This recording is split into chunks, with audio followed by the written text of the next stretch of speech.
Okay, welcome back everyone.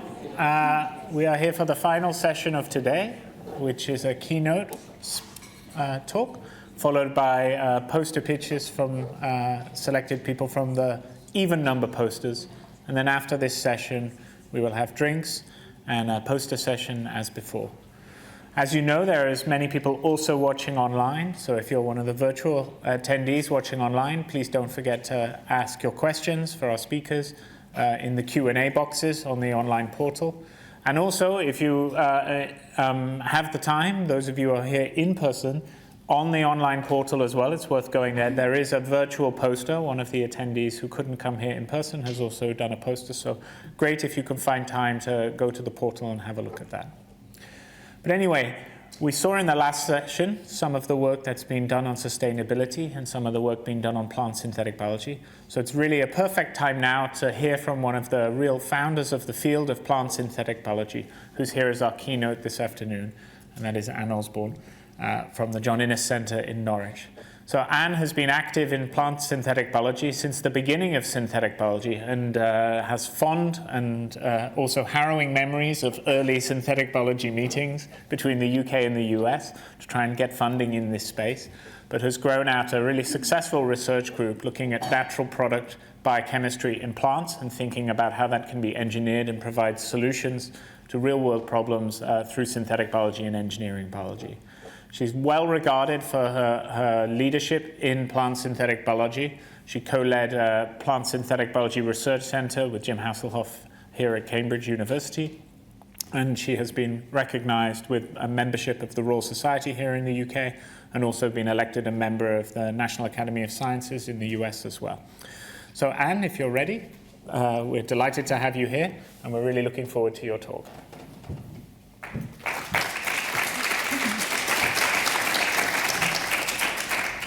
Thank you very much. So as Tom has said, I'm going to be talking about plant chemistry, plant natural products, and how we might harness them for food and health applications. You've already heard something about that today. And again, echoing Michael's talk, plants are incredible chemical engineers. And we know, and I think Michael cited the same reference, that around 50% of drugs in current use are either natural products or natural product inspired. So the natural world is a great resource for finding bioactives. And that's not surprising because these molecules are not just made for fun, they're made because they do useful things for plants in nature by signaling, enabling plants to interact with their environments. So these molecules have been honed by evolution to interact with biological targets and processes. Here you can see just a few examples. Again, I think most of them on Michael's slide. Artemisinin. So these are examples of well-known molecules from plants that are used for therapeutic purposes. So artemisinin is an anti-malarial from wormwood. Here we have an anti-cancer agent from mayapple, etoposide, Taxol from the yew tree. And then this hideous molecule here, which I'll come back to a bit later on, which is produced by a tree that grows only in a certain part of Chile, called the soapbark tree. And this molecule is important because it's an immunostimulant and it's been approved for use in human vaccines.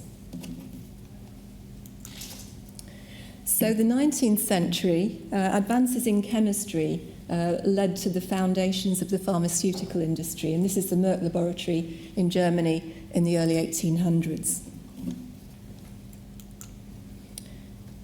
And here you can see a field of poppies, and this is a field in Tasmania that is being grown for production of morphine. So this is one of the first drugs to be provided at commercial scale.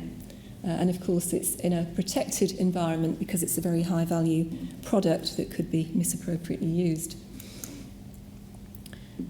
And then the early days of chemical synthesis enabled the synthesis of aspirin. And aspirin is related to a molecule that had been known for thousands of years to have important health benefits produced by the willow tree. So aspirin was chemically synthesized, but of course is quite chemically simple relative to many of the molecules I've just shown you. So only 2 steps for chemical synthesis of aspirin compared to 19 steps for morphine. And morphine is still not produced by synthesis in the laboratory. it's produced by, or initiated by extraction from the producing plant with some semi-synthesis to make derivatives. So there are over 400,000 species of higher plant on the planet, and they're all doing chemistry, and it's diverse chemistry. And although hundreds of thousands of molecules have been reported from plants in the chemical databases, we know that this is only the tip of the iceberg. And so the vast majority of plant natural products have not yet even been discovered. So I want to just briefly introduce you to some molecules that I happened to get distracted by quite some time ago. And these are the triterpenes, which are one of the largest and most complex groups of plant natural products. And you can see some examples here, and they include our friend QS21, this vaccine adjuvant that I mentioned. We became interested in these molecules historically because of my interest in understanding plant microbe interactions, and I was interested in this molecule here, which is produced by oat, and it's antifungal, and it had been implicated in plant defense. But this is just one of a huge number of triterpenes that are produced particularly by the plant kingdom. That's where most of the diversity is. And you can see they have these complex hydrocarbon scaffolds, and they're decorated in various ways. And again, many of them have important health benefits, including the cucurbitacins produced by cucumber and relatives, the ginsengicides from ginseng, which have health benefits, anti-inflammatories from licorice, and our vaccine adjuvant. So I'm going to tell you a bit of history now, because I think it's important to understand how things came to be in this area. So I mentioned my interest in plant microbe interactions, and I was working on fungal pathogens that cause disease on wheat. One of them in particular is called take-all disease, a major cause of yield loss on wheat. It's a soil-borne pathogen, it rots the roots, and that results in a failure of the grain to fill. So it's caused by this fungus. There's no effective means of control as yet. The average yield losses can be quite substantial, even in fairly mild years, with complete failure of the crop under severe conditions. And interestingly, the more you successively grow wheat in subsequent years, the disease severity increases and it peaks until there is a time when it declines, a phenomenon known as the take-all decline. So again, the history to this goes back to a lady called Elizabeth Turner at the University of Oxford in the 1950s. And she was interested in oats and in this fluorescent molecule. This is just a line drawing showing you where the fluorescence is in the roots of oat. And this is a root tip glycoside, as she called it, that is found in the tips of oat seedlings. And she found that this was inhibitory to the growth of fungi and postulated that it might be important in protecting oats against attack by soil-borne pathogens. And then in the 80s, Professor Crombie and his wife, I can only find a picture of Professor Crombie himself here, Leslie, determined the structure of this molecule, which they called avenacin. There were actually 4 related versions, but one of them was more abundant, and it was called avenacin A1. So they determined the structure chemically of the root tip glycoside. And then we came along in the 90s, this is how old I am, and we decided we would ask whether or not it was really true that this molecule protected oats against attack by soil-borne pathogens. And because the molecule had a fluorophore, it fluoresced bright blue naturally. And it gives this bright blue fluorescence to the roots of germinating seedlings of oat. So we took a simple chemical mutagenesis approach. We used sodium azide mutagenesis. We looked for mutants of oat that no longer made this fluorescent molecule. So these were avenacin deficient mutants, which we confirmed by biochemistry. And then we showed that these mutants did indeed have increased susceptibility to this nasty fungus that I told you about a few slides ago. So we'd confirmed Elizabeth Turner's prediction that this molecule seemed to be providing a role in plant defense. And I should point out that when this paper was published in the 90s, there was no plant genome sequence available. So it would have been sensible to have stopped at this point because oats were not a model system. There was no plant genomics. But classical genetics told us that even though we hadn't cloned any of the genes in the pathway at that time, the loci were not segregating away from each other. And so they looked very much as if they formed part of a complex multi-gene locus. And this is in the days when you made your own back libraries, which we did, and these were the first 5 genes that we characterised, and they're right next to each other in the genome, even though the microbial people might think, well, that's a ridiculously big piece of DNA. But there were no intervening genes. This is what plant genomes look like. The genes are expressed in the roots, preferentially. The fluorescent material, very nicely, is in the epidermal cell layer. It forms a protective circle. And messenger RNA in situ hybridization showed us that the genes that we characterized functionally were also expressed in the epidermal cell layer of the root. So this is in the same place as the site of accumulation of the molecule. Many years on, with the help of my friend Bin Han in China, we now have the sequence of the diploid oat accession that we mutagenize. We have the full genome sequence, which is around 4 gigabases. It's larger than the human genome, and this is just the 7 chromosomes. And here you can see, if you compare those 7 chromosomes with a genome of wheat and with a wild grass, Aegilops, you can see these blocks of synteny. And here are the chromosomes. And this is a probe for the first gene in our pathway, which is located at the end of chromosome 1.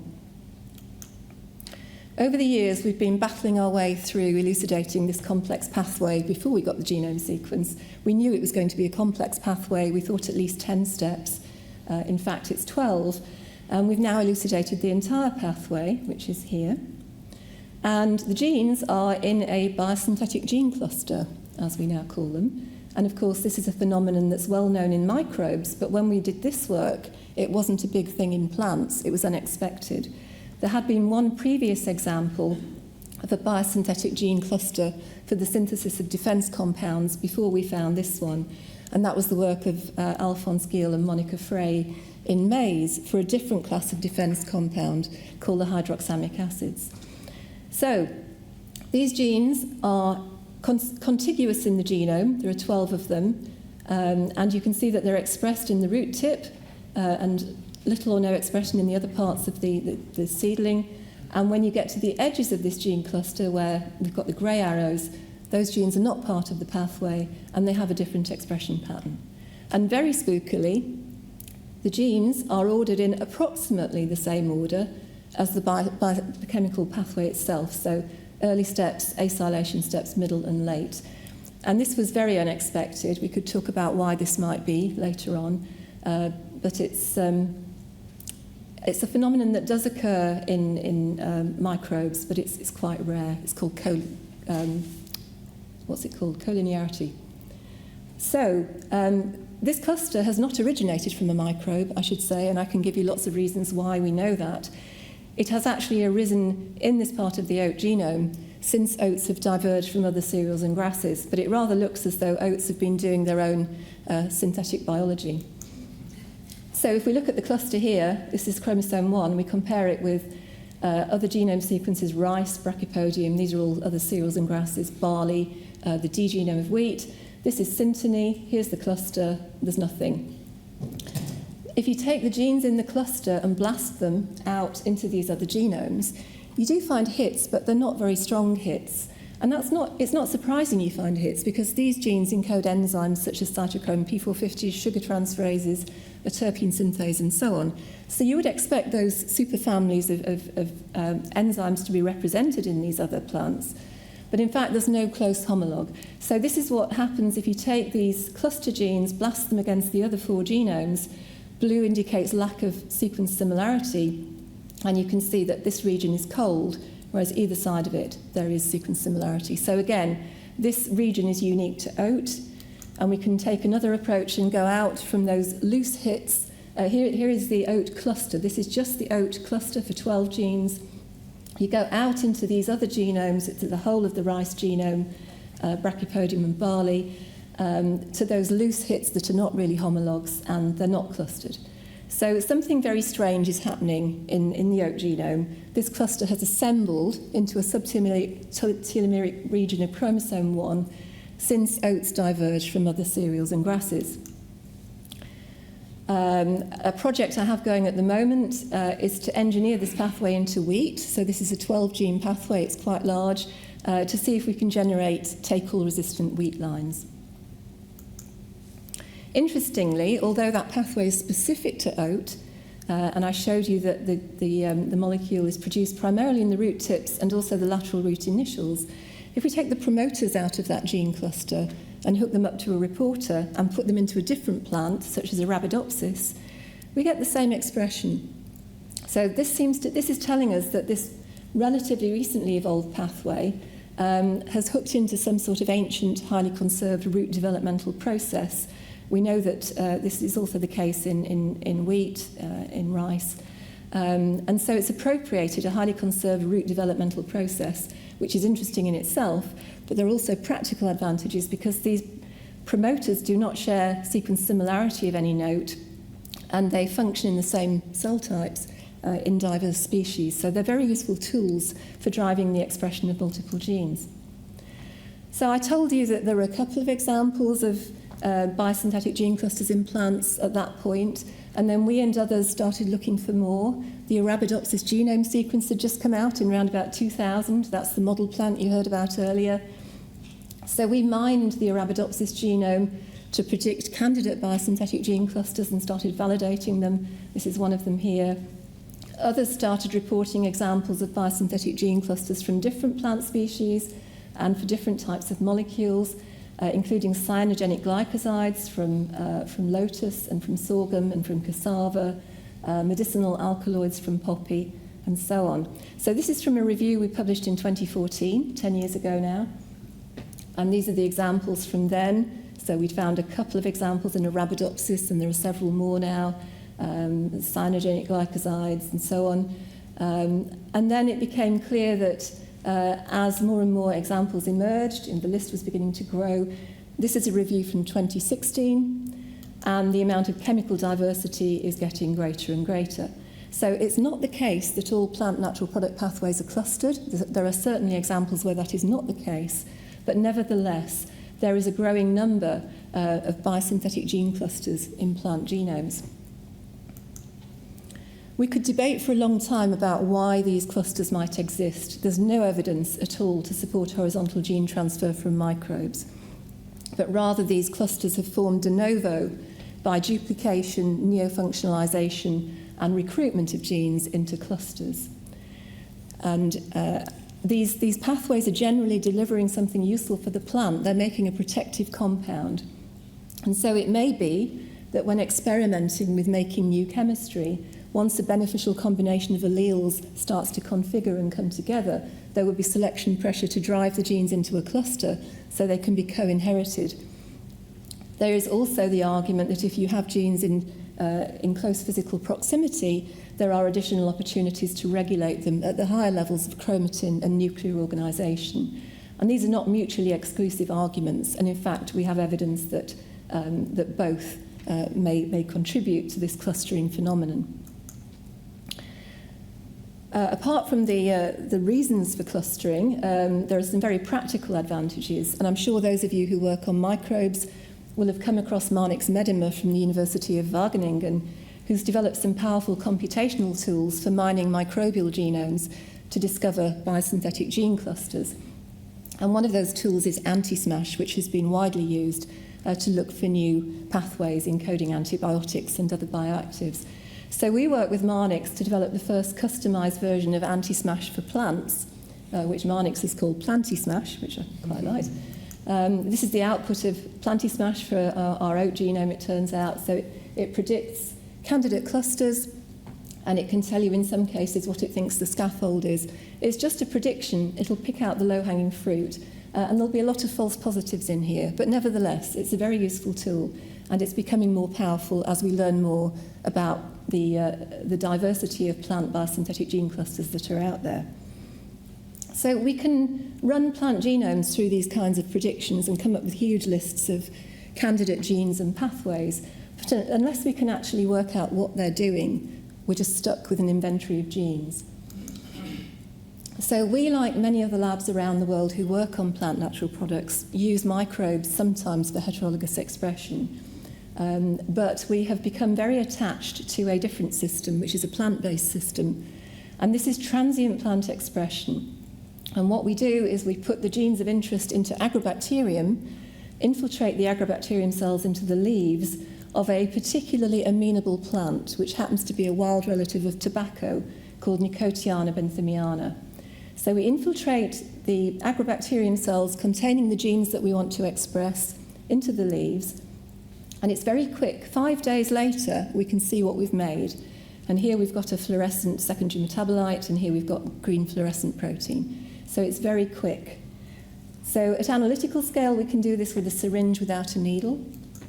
We also have a Heath Robinson device that our engineering department built, which enables us to infiltrate whole plants. So we immerse them in agrobacterium, apply a vacuum and release it, and the agrobacterium cells are sucked into the leaf. And here are the leaves from a single plant that's been vacuum infiltrated, and here we have a GFP construct, and you can see bright green fluorescence in most of the leaves. And these leaves grew after the infiltration process, so they didn't receive the agrobacterium. This is Michael Stevenson, who until recently was a chemist in my lab. He now has his own position at the University of East Anglia. And this is his proud face, not his happy face, because he infiltrated several hundred plants and purified nearly a gram of 98% pure triterpene, which just at academic scale is pretty good. And I should say that there are larger scale facilities, so this process is eminently scalable. There are facilities mainly in North America where there are large numbers of these plants being infiltrated using vacuum infiltration, primarily for the production of therapeutic proteins and vaccines. One such company is Medicago, which has just gone into liquidation, not because of the technology, but for other reasons. And if you go onto YouTube, you might still be able to find the videos. If you put in Medicago and tobacco and vaccine, you might be able to find 40,000 of these plants on conveyor belts going along, being infiltrated for the production, this is pre-COVID, of 10 million doses of flu vaccine in under a month, which crosses the US Defense Authority threshold for rapid response to emerging diseases. So briefly then, just to sum up a few things, plant genome sequences used to be a huge problem, complicated, very expensive, difficult to assemble. But advances in sequencing and in bioinformatics are now smoothing this out. So we have currently around 2,000 plant genome sequences. I've told you there are around 400,000 plants on the planet, so there's still a big gap.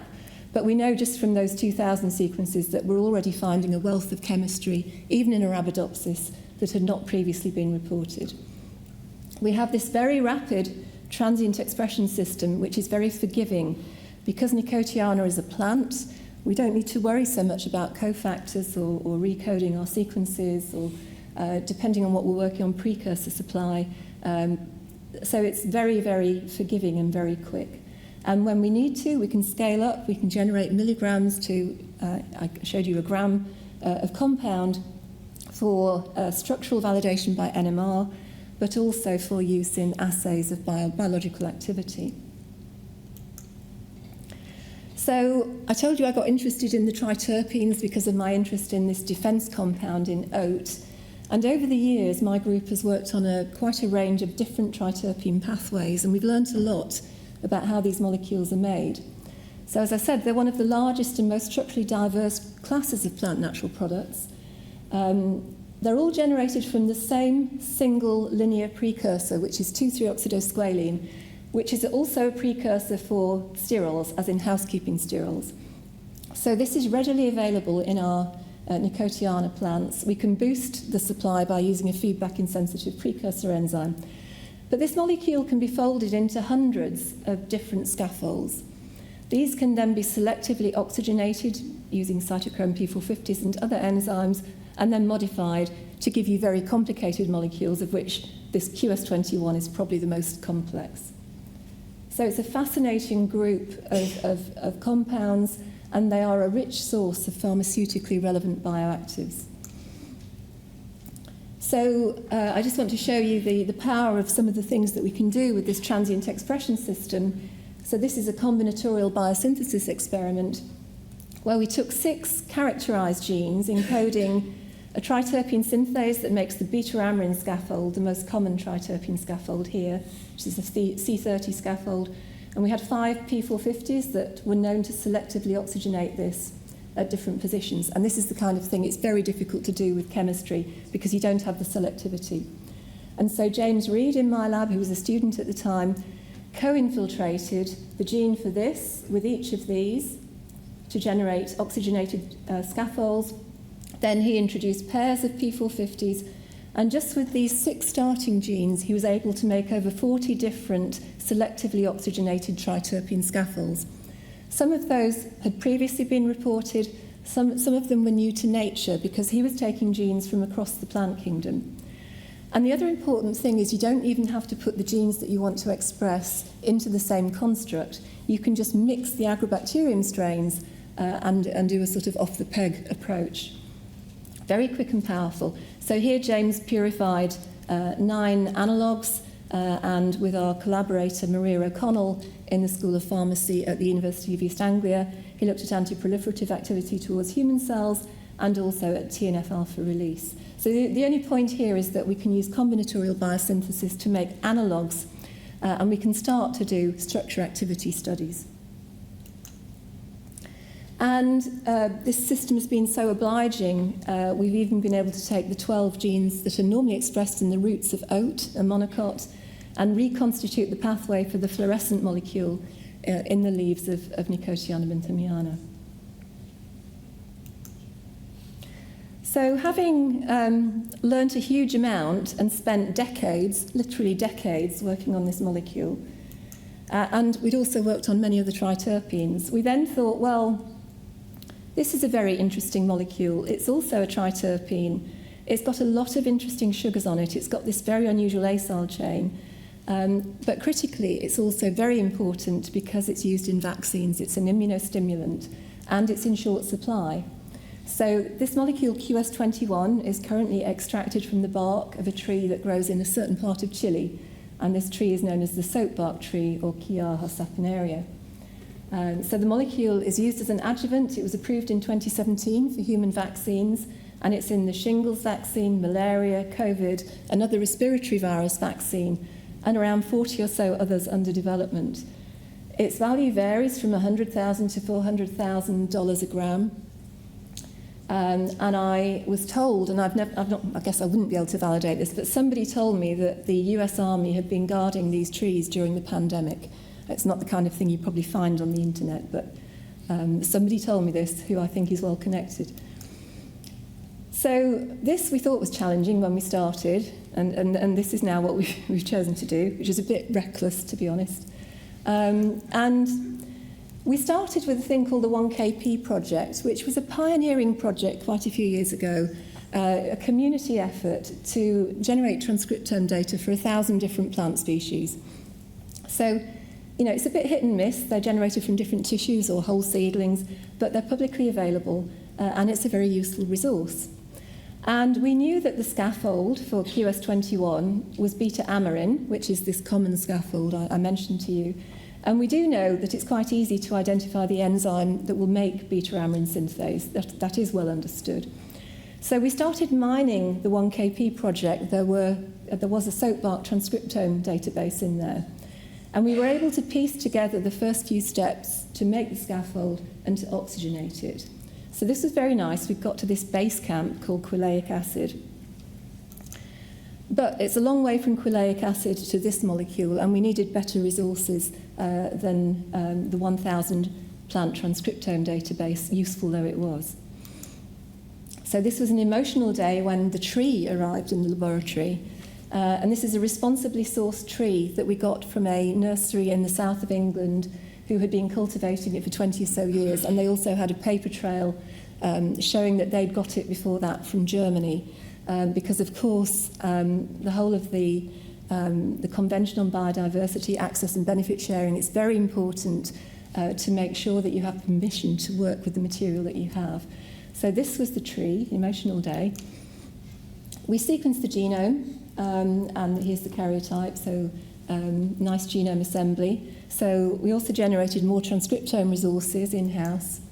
And this enabled us to then go about gene hunting rather more systematically. We used a number of tools. We used co-expression analysis because we got the first few genes in the pathway. We knew that the genes of interest were expressed primarily in the primordia, at least for the ones that we'd characterised, and less so in other parts of the plant. We knew that there was this gene clustering phenomenon, so we thought it would be useful to use Plantismash to predict candidate biosynthetic gene clusters in the genome.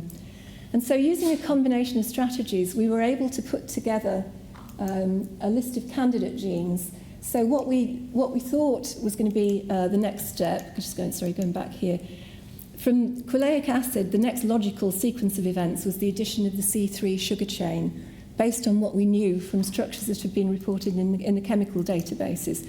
This was telling us that glycosylation at C3 is the likely next thing.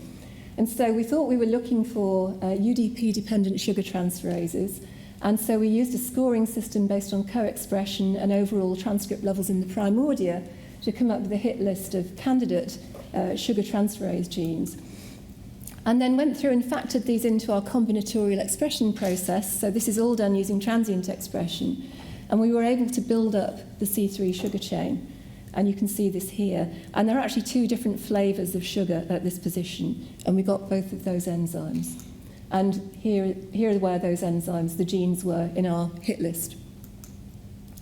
And just a reminder of the power of this transient plant expression technology, just 5 days to work out whether you've got something or not. You can do combinatorial biosynthesis, and we could scale up to purify intermediates to determine their structures. So this is a huge amount of work. We went on to get not only the C3 sugar chain on the left, but the sugar chain on the right. And I had another chemist in the lab, Alma El Demadash, who purified all of these intermediates in reasonable amounts in most cases and determined their structures by full NMR. So this is the first time that this pathway had actually been elucidated at the genetic and biochemical level. We got a little bit stuck with the first sugar on the right-hand sugar chain. It's a D-fucose, and D-fucose is quite unusual in the plant kingdom. And although we'd found a sugar transferase that we thought was putting D-fucose on, it was doing it at very low levels, and we were concerned that we were going to get stuck here. I showed you all those milligrams of intermediates that were purified, but that's after we solved this little bottleneck. And it turned out, and this is another serendipitous event, but had we not been interested in gene clusters, we would have missed it. So the sugar transferase here is in this gene cluster, and it turned out that right next to it was a predicted reductase, which we now call fuchsin. And the bottom line is, so this reductase is co-expressed with the other pathway genes that we've been working on, and it turns out that the sugar transferase is not adding D-fucose, it's adding a precursor of D-fucose. And then the reductase comes along and converts this to D-fucose, thereby overcoming our bottleneck and enabling us to blast through this part of the pathway. So we were able to substantially boost our products. And we got bored with having lots and lots of genes and lots of agrobacterium strains, and it was very frustrating if one culture didn't grow. So then we started to make multi-gene constructs with Golden Gate, having locked a number of these genes into place. So that positioned us to go on to the assault on this part of the molecule. Nobody had any idea where this came from, how it was made. There is no other chemical out there that has this feature. It's very unusual. And so we postulated, with the help of chemists, what might be going on here. I think my pointer's now gone, it doesn't matter. Basically hypothesized the route to what we thought was the C9 acyl monomer, which is half of the acyl chain, and identified a bunch of candidate enzymes, narrowed this down, and ended up with the gene set that was necessary to make half of the acyl chain. There's a complicated rearrangement that goes on, but that's a detail. So then we went back to our prioritizing system, and we used not only overall levels of expression and co-expression, but we had a 4-score system where we also factored in whether a gene was in a predicted biosynthetic gene cluster or whether it was in a biosynthetic gene cluster that contained at least one characterized gene in the pathway. So we developed a weighting system. And there are 30,000 genes in the Chiaha genome, And this is a list of the top 50 or so, prioritised based on our scoring system. The ones in grey are the ones that we'd already characterised, and we were missing the ones for the addition of the acyl chain, the synthesis and addition of the acyl chain and the final sugar. So this scoring system, sorry, I can't point, but the ones in the colours were the candidates for this missing step. So we had all the genes needed to make the advanced precursor, and we had the genes needed to make the C9 acyl unit. And then we had these candidates. And then a postdoc in my lab, Letitia, said, well, why don't I just put them all in and see if we get something? And I thought, yes, it's not going to work, but it did. So she put in something like a total of 70 agrobacterium strains to get this little peak at the bottom, which had the right mass and fragmentation spectrum to be our target molecule. So then, and the mass spec was consistent with it being that molecule. So then she went on and deconvoluted by dropping out candidates, and she honed in on the 5 genes that were necessary to complete the entire pathway.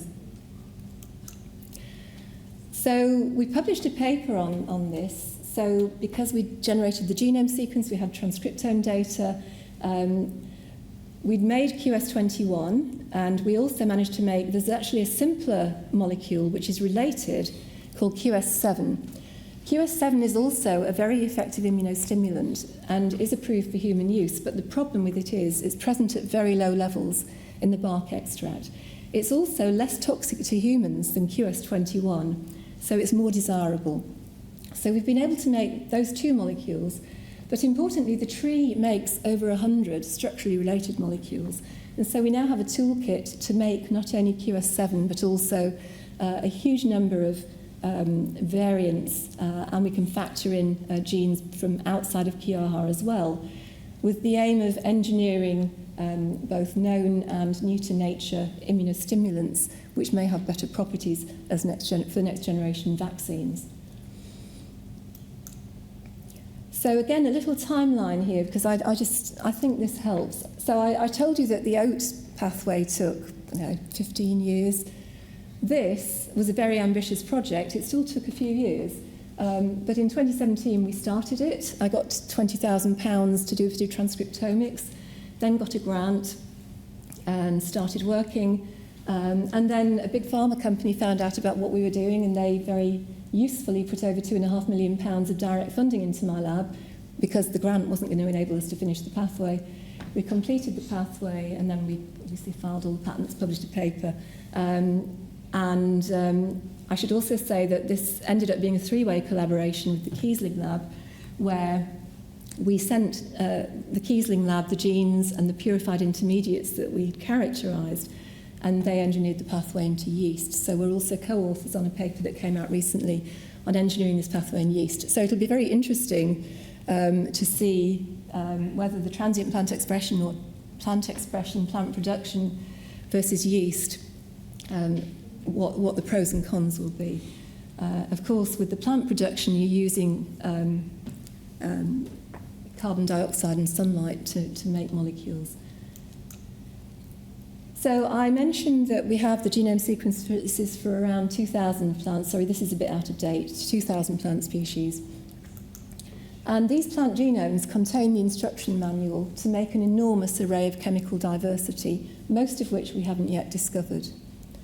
So even in Arabidopsis, which is the model plant system, we recently discovered over 50 previously unreported molecules, triterpenes, that are produced in the roots and that have important roles in influencing the shape of the microbial population around the roots, although we don't yet understand the significance of the need to shape the microbial population. We don't know what the benefit is to the plant.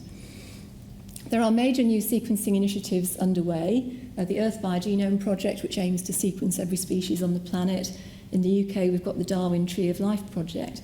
So conceptually, the deluge of sequencing data is just going to continue, and the quality is improving, and we are getting better at overcoming issues like unannotated genomes. We can smooth those out. We can develop pipelines where we can harness all of the genome sequence information out there and feed it into our system. So we work with a variety of different species, as I mentioned, not just oats, not just soap bark.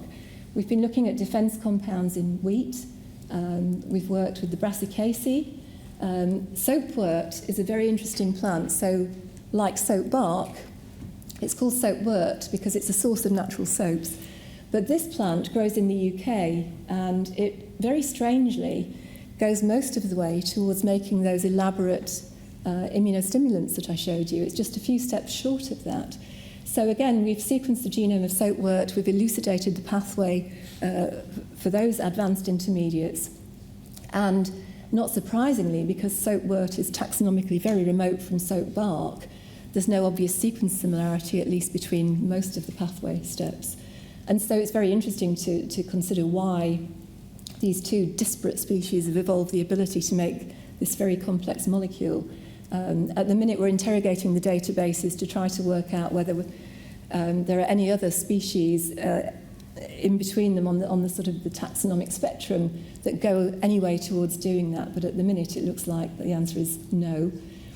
We've worked on anti-insect compounds in the relative of neem, the Chinaberry tree. I mentioned Arabidopsis. And we've also worked on sea cucumbers because they're one of the few animals that actually makes its own defence compounds. So when a sea cucumber gets attacked, it squirts defence compounds out of its bottom to deter its predators, which didn't stop me from eating this bowl of soup in Tianjin with a sea cucumber in it. So we can work on individual pathways, but of course, now that we have all this data and we're getting better at handling it, we can start to think bigger.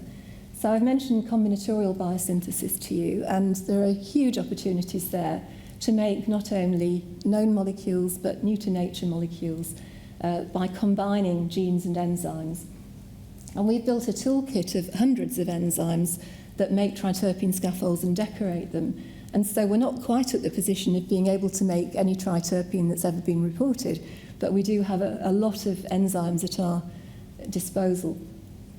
We can also look across genomes, especially where we have large numbers of sequences for example, within the Brassicaceae or within Arabidopsis. We can start to look at patterns and trends and associations across genomes. And we've also been working with enzyme superfamilies, particularly the triterpene synthases, which make these triterpene scaffolds. So we've been drawing trees of 4,500 triterpene synthases and working with Janet Thornton here at EBI and Christina Rengo at UCL on trying to develop machine learning-based strategies to predict the products of these enzymes from their DNA sequence, but also to understand the mechanistic processes behind these very complex cascades that make these scaffolds. So we've inadvertently purified a lot of compounds over the years where we want to do more with them, look at their structures and so on. And so these are just smile strings for some of the molecules that we've made. We went through the freezer to see what we had in sufficient quantity to do useful things with. And we put together a mini library as a first step of molecules that we'd made in Nicotiana that you can't buy commercially. And so one of the things we did with a company called OncoLead in Germany was we sent them this library of compounds, and they tested them against 95 cancer cell lines. So the only point I'm making here is that we can start to look at differences between structure and activity, but this is just the very beginnings of this. So I'd like to conclude then by just reminding you that I showed you this at the beginning. So the 19th century saw advances in chemistry that laid the foundations of the pharmaceutical industry. And I don't need to tell you that now we're well into the era of the biorevolution. And we can think about taking all of the input instructions from plants and feeding them into our functional analysis system. We need to get better at working out when we've made something we already know about. When we've made something new, we need to build libraries that will make that bit faster. Where we need to, we can scale up and determine structures by NMR. We can go round this loop, and the outputs will be enzymes, enhanced molecule building toolkits, bioactives, structure activity information. Importantly, though, I mean, you could do this forever, but if you factor in machine learning and you start to develop machine learning-based strategies to predict what kinds of molecules it would be good to make for particular applications, then you can use machine learning to guide the molecules that you target. So I'd like to conclude there just by mentioning the names of the many people who've contributed to this work, both in my lab and elsewhere, our many collaborators, and the funding sources. And I should also say that I'm a co-founder of a spin-out company called Hothouse Therapeutics, inspired by some of this work, which started in July and is currently focusing on vaccine adjuvants as its as its starting point. So thank you. I'd be happy to answer any questions.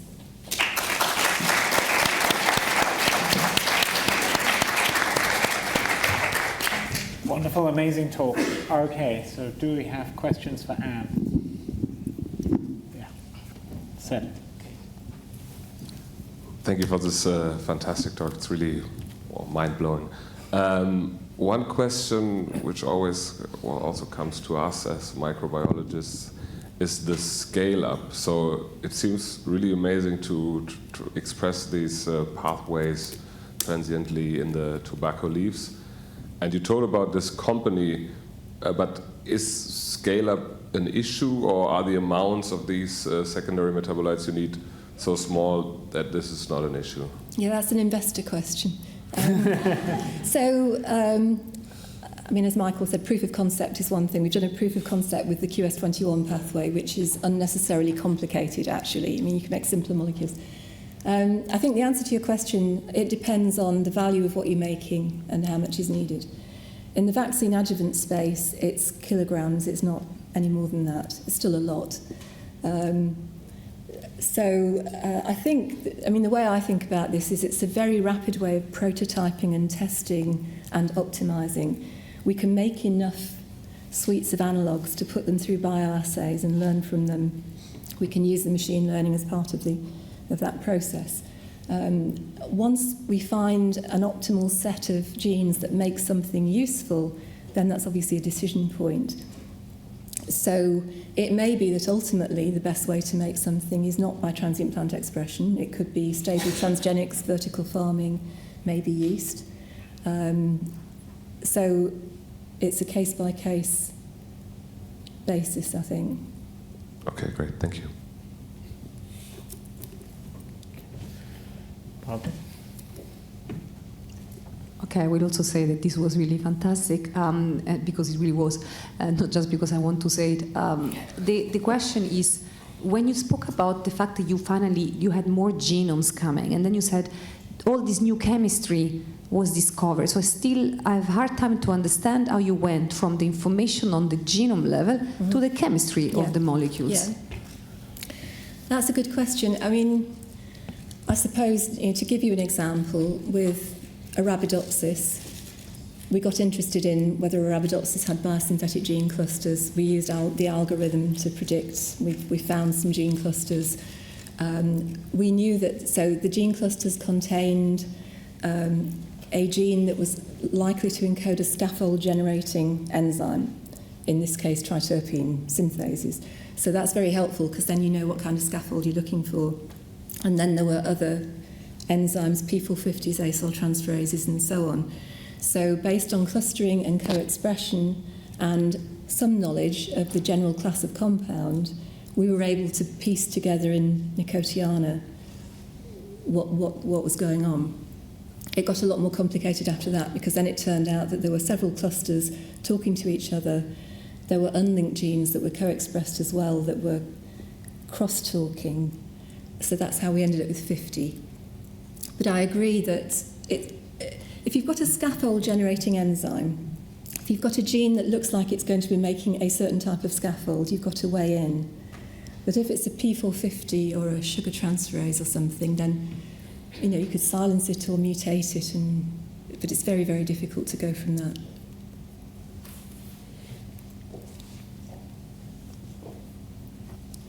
Thank you very much, Anne, and congratulations to you and your team. It was really marvelous talk. So over the last year, coming back to investor questions, there's been this question that has been reoccurring on my plate around whether extracts from natural resources such as plants, and in your case the heterologous tobacco system, lends itself well to target-based approaches. You did some characterization on, I think, the avenacin or one of the other triterpene in your talk.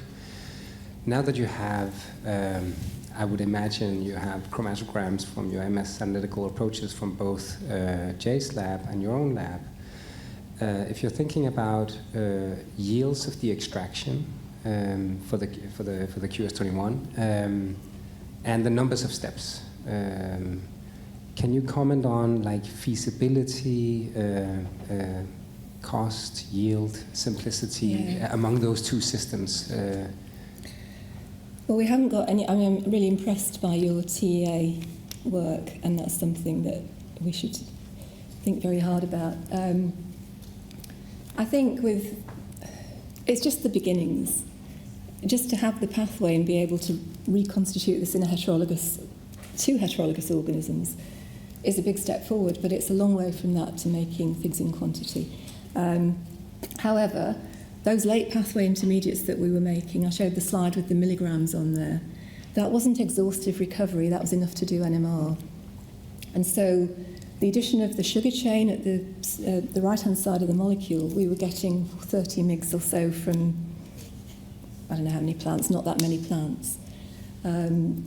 So I think in that particular case, it depends on how complex the molecule needs to be and how much you can optimize and how much you can scale up. And Jay had to, so the pathway is 20 steps. We had 20 genes. Jay needed 38, and he had to engineer the chassis quite a bit. And I guess just follow up, tobacco doesn't have any saponins neither, right?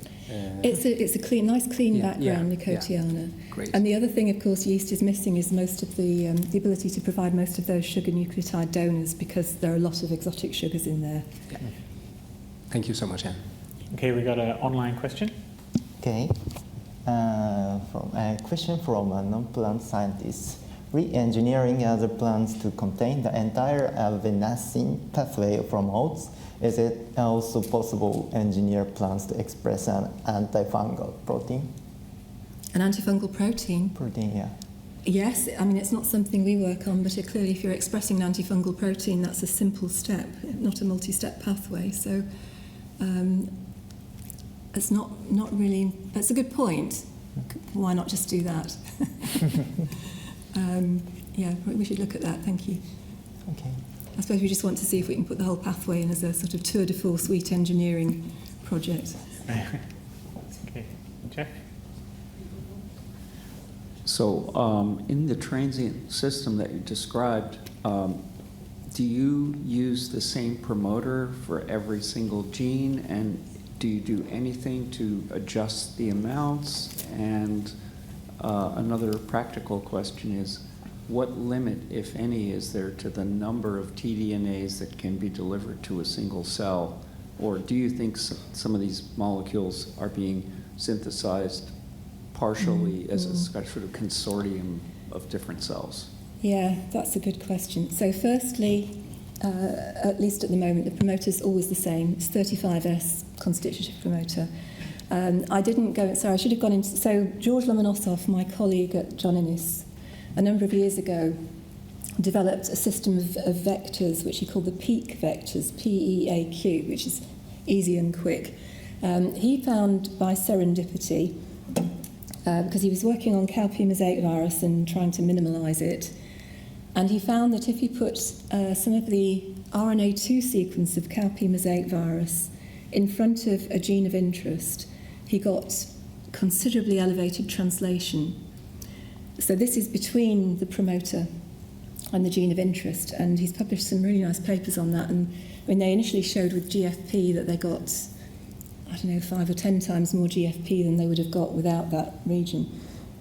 And he's subsequently developed a series of tunable vectors, because he works on viral particles.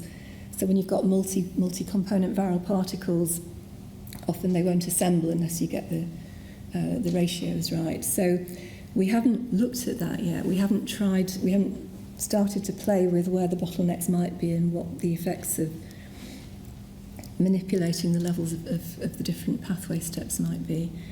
In terms of how it actually works, I don't think anyone really knows. I don't think just the simple process of agrobacterium-mediated transient expression seems to be very poorly understood. But then when you start to consider how you might get 70 different constructs to do something, I mean, it'd be really interesting to try and take that to bits and look at it. It'd be really good if it worked on mammalian tissues. Yes, there are pros and cons. I mean, yeah. For people in the health space, being able to put that many things into a Yeah. single cell. Yeah. Right? Oh yeah, one more online. Yeah. Hi.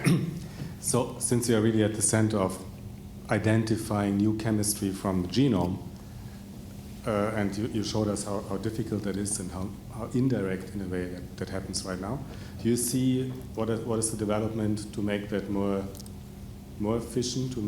What are we lacking to actually predict proper activities from the sequence? Could maybe structures help? Because I see like protein structures are not really part of that game yet. So I'll just go back to the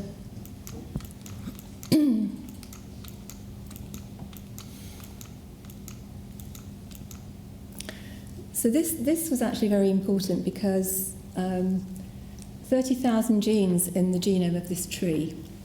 And all right, we'd learned a bit about the pathway by this point, but we were able to triage those 30,000 genes to find the missing 5 by going from 30,000 down to this unbiased list of 50 or whatever it is. So that's the more of these, if you have this gene encoding a scaffold enzyme, or you have a gene encoding an enzyme you know is part of the pathway you're interested in, then it is getting more and more. You can use these powerful approaches if you've got good transcriptome data and genome sequence data. So that's one thing.